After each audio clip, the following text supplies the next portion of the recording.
plant fragile myrtle flowers. I drink the blood of those I never cursed.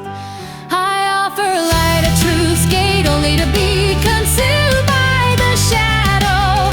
Lulled by lies, the night hums a lullaby to weary hearts. Deceptive shadows cast by the sun, wavering whispers carried by the moon. Darkness lurking within the truth. Amidst a thousand lights, my heart overflows with doubt.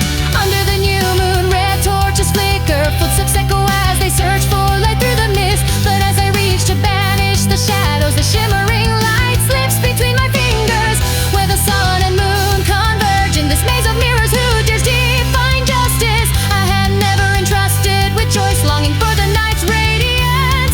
I remain still, yet the current carries me forward. A bird of light soars to the edge of the sky.